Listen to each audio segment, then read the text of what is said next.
clamamos, a ti pedimos que nos ayudes en poder estar atento a tu voz, a tu palabra, y que está contenido en este libro pueda, Señor, cobrar vida, cobrar sentido y nos pueda guiar a tu voluntad.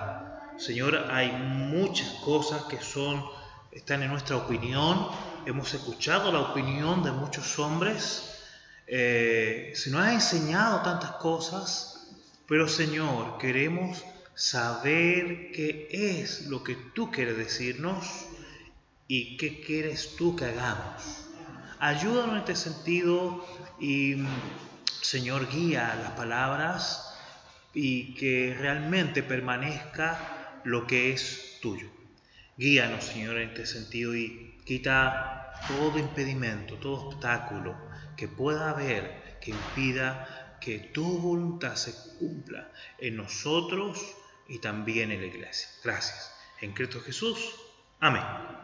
Vamos al libro del Evangelio según Lucas, capítulo 10. Capítulo 10. Y vamos a dar lectura y vamos a referirnos en lo general a esto. Dice: después de estas cosas designó el Señor también a otros 70, a quienes envió de dos en dos delante de él a toda ciudad y lugar donde él había de ir, y les decía: la mies a la verdad es mucha, mas los obreros pocos. Por tanto, rogad al Señor de la mies que envíe obreros a su mies. Y he aquí que yo os envío como corderos en medio de lobos. No llevéis bolsa, ni alforja, ni calzado, a nadie saludad por el camino. Había obviamente urgencia, no debían distraerse con nada. En cualquier casa donde entréis, primeramente decid paz sea a esta casa, y si hubiera allí algún hijo de paz, vuestra paz reposará sobre él, y si no, se volverá a vosotros. O sea, una actitud de bendición, ¿ya? De bendición, obviamente de paz. Y posad en aquella misma casa, comiendo y bebiendo lo que os den, porque el obrero es digno de su salario. No os paséis de casa en casa. O sea, donde iban a una ciudad y había un lugar donde se le abría la puerta, ahí obviamente Dios lo iba a bendecir y que permanezcan ahí. Era como un centro de operaciones en un lugar. Dice el 8: en cualquier ciudad donde entréis y os reciban, comed lo que os pongan delante, y sanad a los enfermos que en ella haya, y decidle: se ha acercado a vosotros el reino de Dios. O sea, el Señor no era el único que sanaba, podríamos decir. Obviamente el poder que de esa sanidad proviene de Dios, pero Dios usó a distintos instrumentos, más allá de los 12 de los apóstoles, también a estos 70.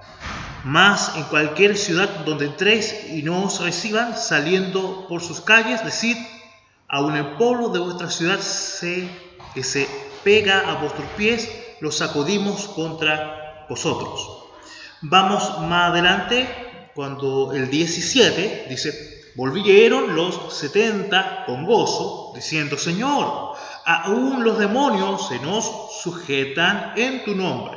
Y le dijo: yo veía a Satanás caer del cielo como un rayo, y aquí os doy potestad de hollar serpientes y escorpiones, y sobre toda fuerza del enemigo, y nada os dañará. Pero no os regocijéis de que los espíritus os sujetan, sino regocijaos que vuestros nombres están escritos en los cielos. O sea, colocad la mirada y la prioridad en el lugar adecuado.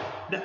Entonces, ya hemos orado y pedimos la dirección del Señor sobre esto. Pero, veamos, muchas veces uno escucha en el lenguaje de algunos predicadores y algunos grupos cristianos que quizás aparentemente están visualizando lo que es misiones y lo que es la iglesia bajo ciertas perspectivas, bajo ciertas filosofías de trabajo. En realidad debemos ampliar nuestra visión y ver las cosas como Dios la ve, ¿ya? Como Dios la diseñó.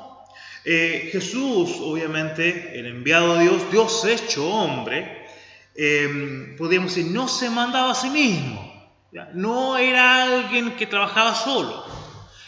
Él se sujetaba al Padre, Él se sujetaba al Espíritu Santo. Vemos cómo, ¿ya?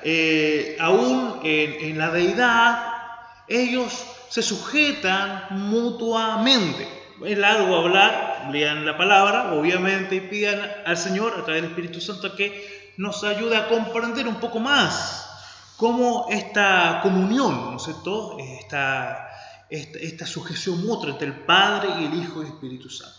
Y eso obviamente lo transmitió a sus discípulos. Sabemos que el Señor, comenzó predicando el Evangelio, predicó a muchos, de esos muchos, algunos fueron sus discípulos, y de esos discípulos Dios llamó a 12 que estaban más cercanos, donde empezó a trabajar sus vidas. En sí no habían 12 discípulos, había muchos más, pero sí habían 12 apóstoles, donde trabajó continuamente en su vida. ¿Por qué? Porque la idea de Cristo no era ocupar el tiempo con un gran grupo de personas, sino dedicar tiempo a ciertas personas que él estaba formando para que cuando terminara su plan, su obra, ellos pudieran continuar, ellos pudieran seguir trabajando como Él lo había hecho en la vida de ellos lo hicieran en la vida de otros. Y por eso la iglesia sigue, porque ese es el modelo, aunque lamentablemente por mucho tiempo se ha perdido un poco también ese modelo. Y vemos que entre los 12 había 3 más cercanos, ¿no es cierto? Juan, Santiago y Pedro eran algunos que compartían algunos momentos más íntimos, alguna enseñanza más profunda, alguna situación importante, porque también ahí Dios iba trabajando en ese liderazgo. Pero su trabajo con la gente no se quedó allí, ¿ya? Cada uno de los apóstoles tenía también a otros discípulos, y esto era normal dentro de la cultura judía. Debemos entender que el trabajo de Cristo no empezó cuando Él empezó su ministerio. Él ya venía, nosotros haciendo cosas. Cuando leemos, cuando Él se presenta, ¿no es cierto?, en la sinagoga y lee la Escritura, dice como de costumbre. No era la primera vez que iba a una sinagoga. Vemos que muchos lo decían rabí. ¿Por qué le decían rabí? Ya, rabí se llamaba a una persona que ya había alcanzado lo máximo dentro del proceso educativo del judío, había alcanzado lo máximo, ya como hemos mencionado anteriormente, la primera parte, conocer todo, ¿no es cierto?, la ley, el Pentateuco, luego conocer la Biblia completa, la segunda etapa, luego, ¿no es cierto?, conocer los pensamientos de distintos rabinos. Luego de eso, ellos podían postular a una escuela rabínica, y una vez que eran aceptados, al final ellos llegaban a ser un rabino. Y el Señor había pasado todas esas etapas y se lo reconocía como un maestro. Y obviamente se había relacionado con personas. Él conocía a algunos y obviamente lo conocían también a él. Entonces vemos cómo estos apóstoles se trabajaron en corazones, y muchos de los comentarios dicen que obviamente estos 70 no salieron de la nada, sino eran personas que estaban siendo discipuladas por estos apóstoles. Entonces se amplía, podríamos decir, el rango de influencia y de trabajo. ¿Y ellos por dónde fueron? Fueron por distintas ciudades, fueron repartidos en Israel para alcanzar distintas ciudades y llegar a corazones. Nuevamente vemos acá, ¿lo envió de a uno? No, de a 2, ¿no es cierto?, para que ellos también se fueran no solamente ayudando, sino sujetando mutuamente. Y ese es un un principio que debe haber en la iglesia, la sujeción. Y sujeción no significa que yo voy a ser menos, al contrario, como dice la Escritura, cuando uno se sujeta uno es más. ¿Ya? Más porque no está viendo, no son dos ojos los que están mirando, sino ahora son cuatro. No es una mente la que está empezando, sino que son dos. ¿Ya? Pero además, ¿no es cierto?, nos vamos cuidando, nos vamos guardando de situaciones, ¿ya? Y el Señor bendice y guía. Vemos lo mismo, ¿no es cierto?, entre Bernabé, ¿no es cierto?, y Saulo o Pablo, y vemos ese diseño en las Escrituras. Tomando estos principios, vamos obviamente a aplicarlo a lo que es el trabajo de misiones, porque estamos en una reunión de misiones.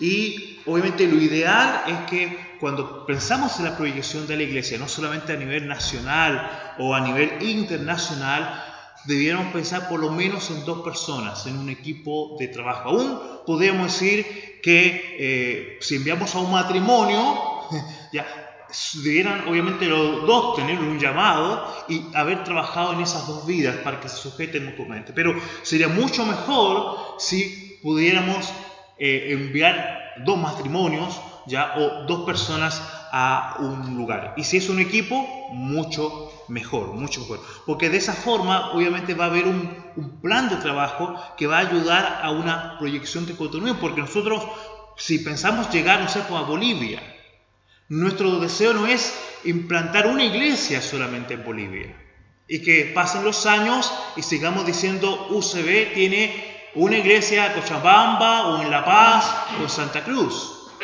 sino la idea es que si vamos a hacer un esfuerzo para hacer un trabajo y alcanzar a Bolivia con la palabra de Dios, es que ese esfuerzo haga de que desde ese lugar haya una expansión de la palabra a las distintas ciudades, ¿ya?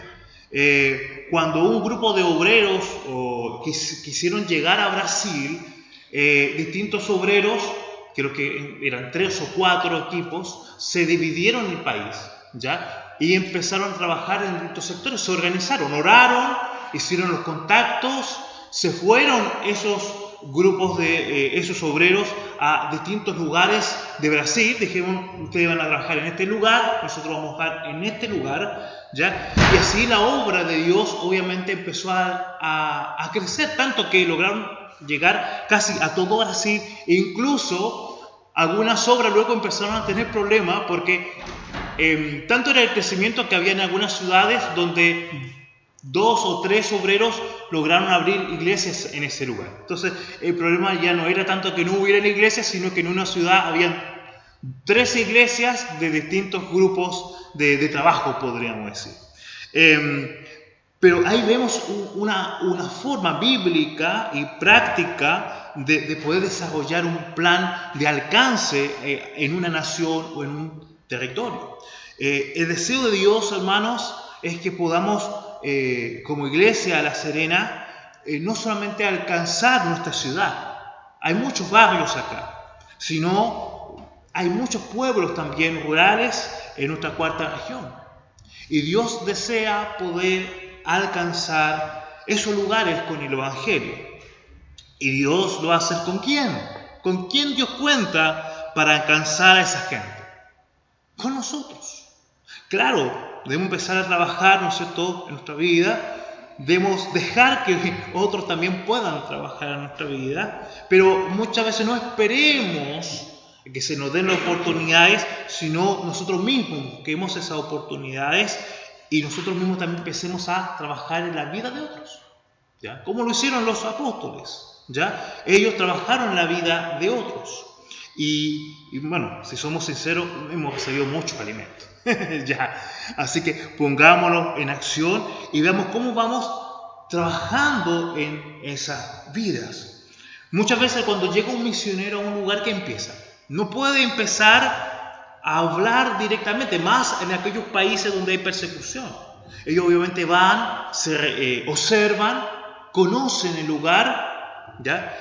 Aprenden de la cultura, aprenden, ¿no es cierto?, de la comida, de la forma de vida, aún el lenguaje que ellos ocupan, y empiezan a generar relaciones personales, empiezan a regenerar amistades. Uno conoce de misioneros que aún han ido a un lugar de musulmán y ¿qué es lo que hacen? Muchas veces aún ellos van a la mezquita a orar. Y uno dice, ¿cómo van a ir a ese lugar? Pero ellos van, obviamente no oran a Alá, sino oran al único Dios existente, ¿ya? Y ahí ellos claman. Y claman por la vida de esa gente que está allí, para que Dios empiece a despertar la conciencia, los corazones, las vidas. Pero la gente lo va observando, se va haciendo conocido, él va conociendo a la gente, y cuando después de tener un tiempo de amistad ve que hay una puerta abierta para ir, para hablar, con cuidado muchas veces ellos abran. Como pasa con misioneros que van a lugares donde hay una gran influencia de budismo. Ellos muchas veces van a esos lugares o se tratan de relacionar en distintas áreas, otros en el área arman un grupo, no sé, de trabajo, una empresa, ¿no es cierto? Y empiezan a relacionarse. ¿Por qué? Porque las relaciones personales es un capital muy importante. Que la gente te conozca, ¿ya? Y que tú conozcas a la persona es algo importante. ¿Por qué? Porque cuando vayas a hablar, ellos van a conocerte. Y tú los vas a conocer a ellos también.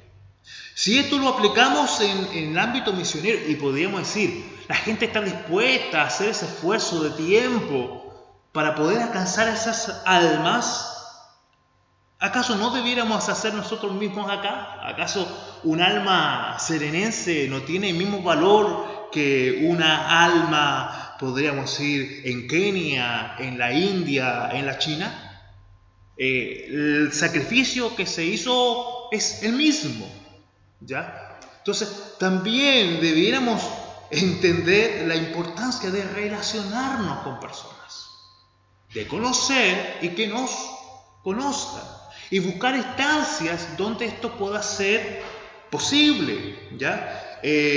Gracias a Dios tenemos una libertad acá religiosa y quizás podemos ser más directos y más abiertos de expresar nuestra fe, pero sí dejar afuera, podemos decir, este principio de relación con la gente. Yo he pensado, y pido que oren, hermanos, quizás en poder trabajar primero en el ámbito del emprendimiento, en el ámbito profesional, poder quizás con gente que se menciona como cristiana evangélica, ¿no es cierto?, poder reunirme y hacerle capacitación en el área de emprendimiento, que fue el área que yo estudié, que fue Relaciones Públicas.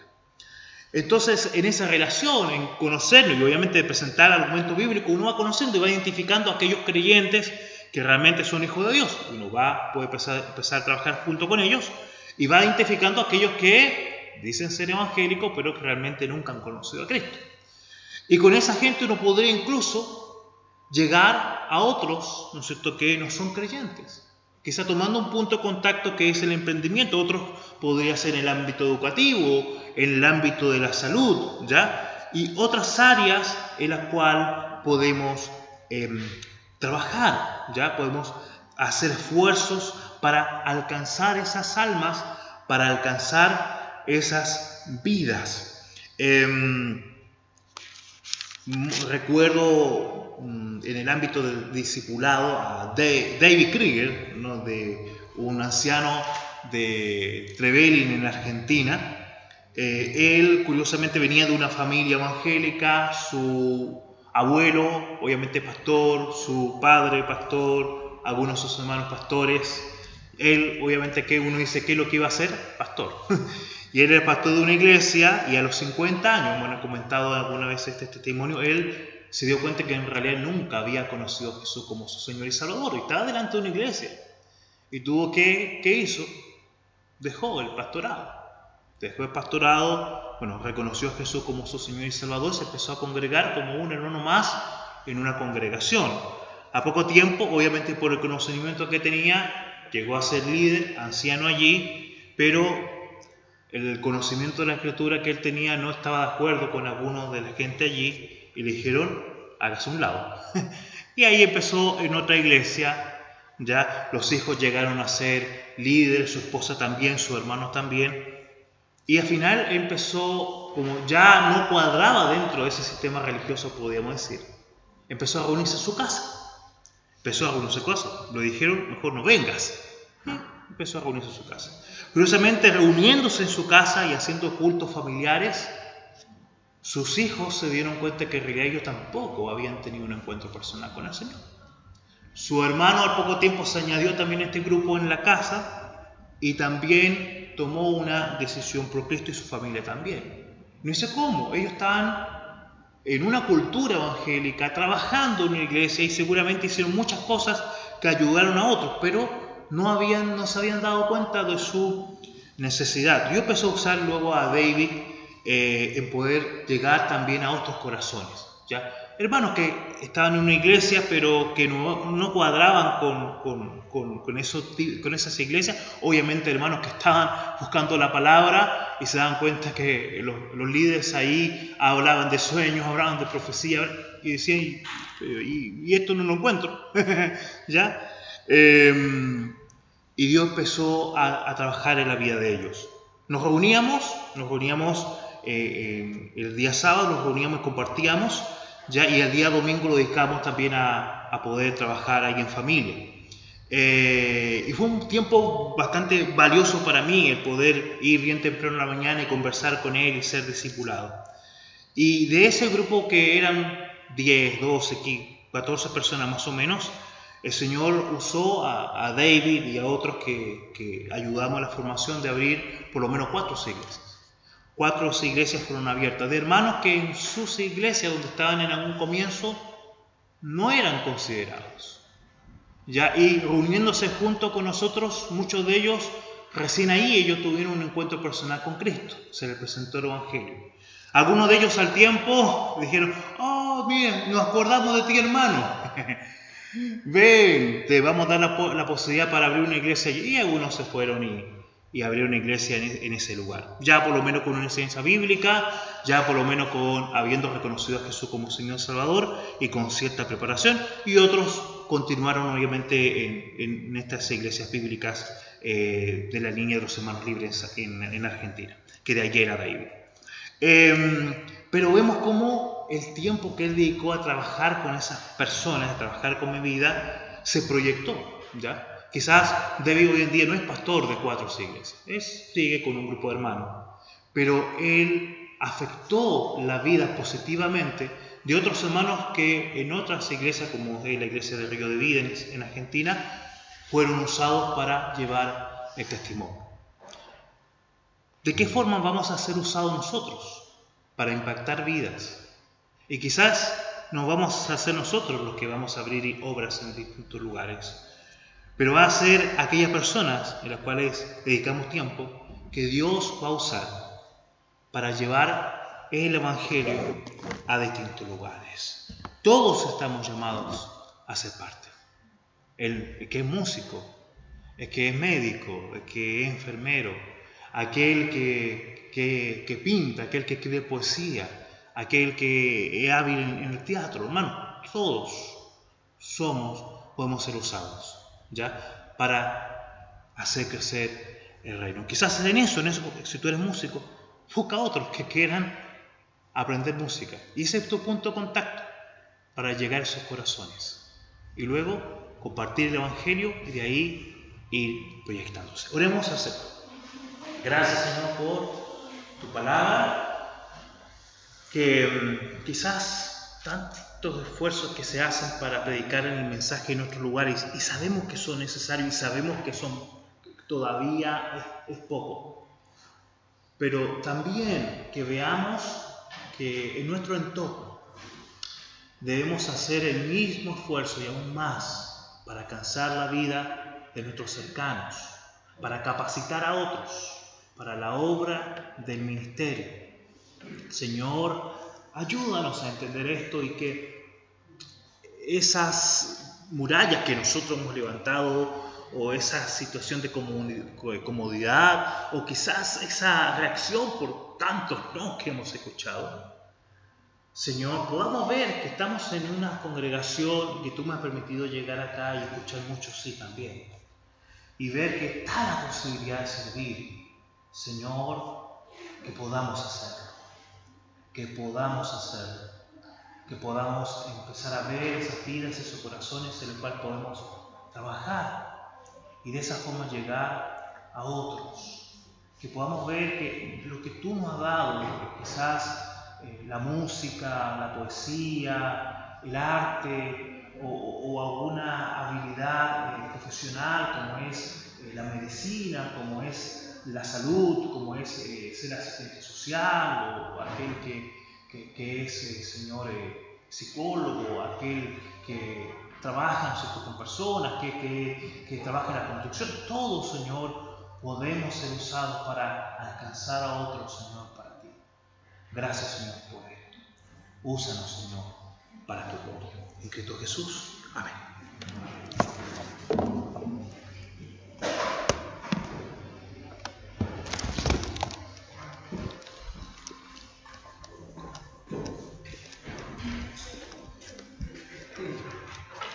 Bueno, le damos gracias al Señor por bendecir este momento. Bienvenidos a aquellos que se han ido incorporando durante la reunión. Yo no quería dejar pasar el momento porque